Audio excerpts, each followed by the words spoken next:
Hey Garden Fam, it's your host Raven Epiphany. I hope you're having a fabulous Friday. I'm back with another quick video. Today we are talking about becoming the person of your dreams, and even more specifically, becoming the person that God says that you are. You know, God looks at us a certain way, and He looks at us as our completed selves. He looks at us based on how He initially created us before, He formed us in our mother's wombs. He looks at us as the calling He placed on our life, the high calling that He placed on our life, as the character He, called us even beforehand, as, the man of valor or the woman of virtue that He knows us to be even before we become that. And so I just want to encourage everyone to submit to that process of becoming, fully stepping into becoming that person. There are certain character traits that God wants to develop within us so that we can ultimately walk in the identity that He gave us long ago. There are certain habits that He wants us to start doing, stop doing, continue doing in order to step into being that person.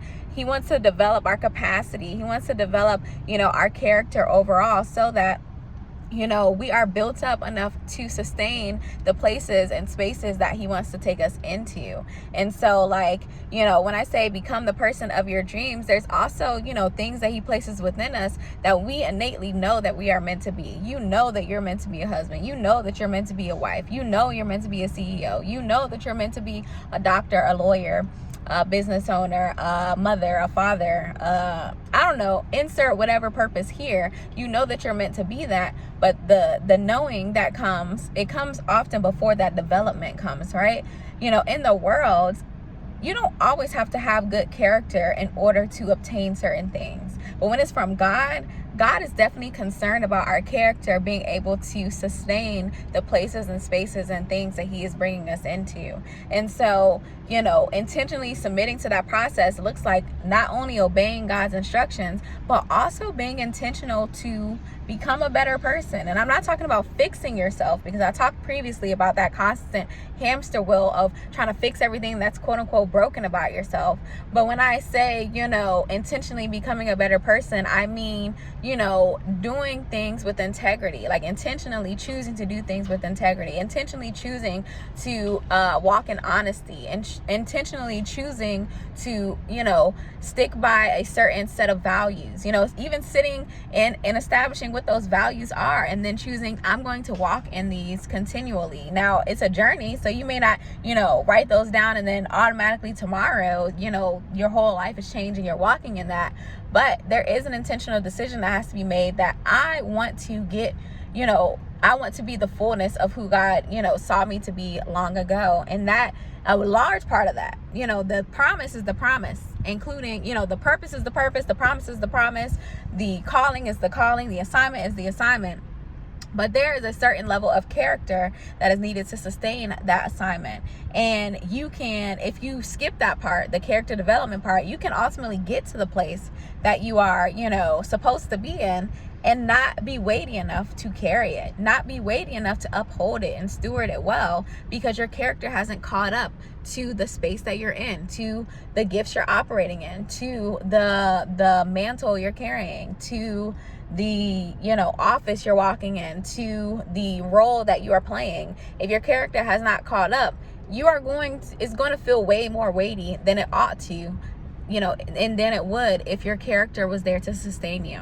I know that plenty of people have probably heard the saying, God does not put more on us than we can handle. And a lot of times that's, used as in, when you're going through hard times, it's like, I know that I'm strong enough to handle this because God doesn't put more on me than I can handle, but I, in thinking about this topic, I think that even more so, God will not bring us into spaces that He knows that our character has not grown enough to sustain. And if He does that, it's just to expose us to it so that then we can go back and grow into, to develop the character necessary to actually sustain that thing, right? However, if you do it the world's way and skip the character development part, you can be in a space that honestly you haven't grown up enough to carry. And that is not fun. As much as, sometimes we get impatient and we're just like, I just want to be there right now.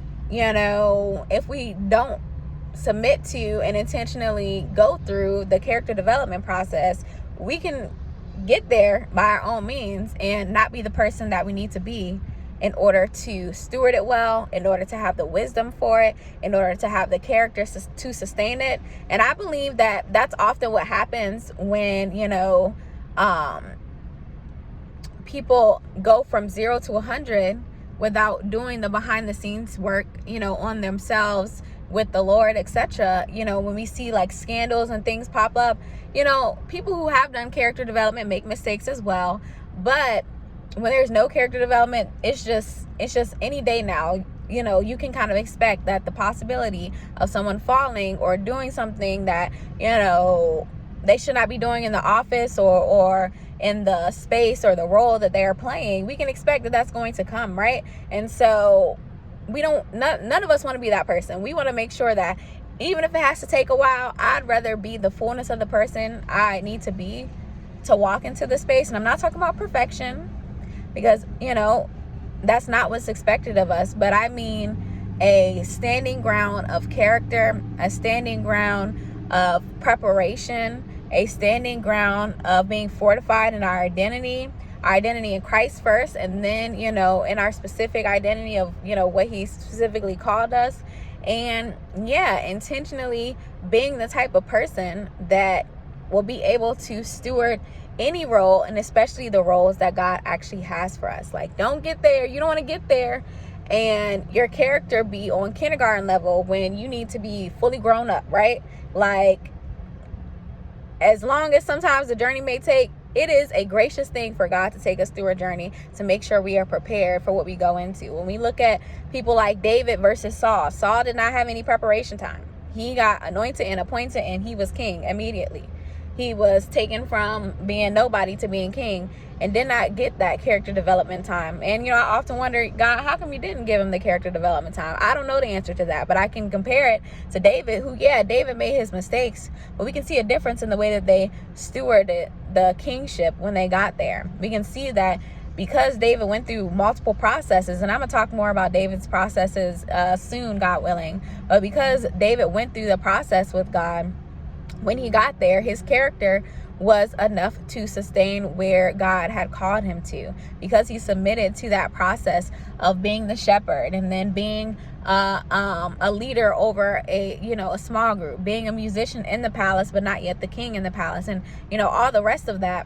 David had that character development time. And even ask God in your prayers, like, God, develop my character so that when you take me where you have for me, that I can sustain it, that I can stand firm in it, that I can walk uprightly in it, that I can be the person that I need to be in order to really steward that place in that space well. And so I'm going to wrap up here and just say, character development is very important. Your character, how you show up, is even more important than your reputation. Your character, is what produces your reputation, but your character is who you actually are in public and in private, and you want to develop that character in private so that you can show up as that in all spaces, and there will be a bare minimum level at which you're willing to show up there, that you don't go any lower, that you don't do any less, that your character is at a firm foundation, at a certain space. And so, that goes back to something we talked about yesterday, being impeccable with your word. That's one element of character development. Integrity, another element. Honesty, another element, just various things. So long story long, submit to that process with the Lord. Don't rush it, but be diligent about it and make an intentional decision about who you want to be. Think about that. And then think about, when you think about who that person is, what does that person do? What does that person not do? And even ask God, like, who did you call me long ago? And what does that person look like? What types of things should I be doing, not doing, etc. And then, allow God to develop you from there. And so I hope that you have a healthy and wholesome Friday. Please like, subscribe, share with your tribe. Let me know in the comments, where you are in your journey of character development. If maybe you're already in the office and you're like, thank God that you developed me, because if I wasn't who I am when I got here, I definitely would have blown it. Or if you're in the middle, like, woo, this journey is long, but I'm grateful for it because I know that I'm going to be who I need to be when I get there. Or if you may be somebody who's like, you know what? I kind of got a pass and got to some places that my character hasn't caught up to yet, but now I am actually going to make an intentional decision to, you know, focus in on developing my character so that I can sustain the space that I'm in and go even further. So wherever you are, share with me in the comments, and I will talk to you soon, God willing. Love you bunches.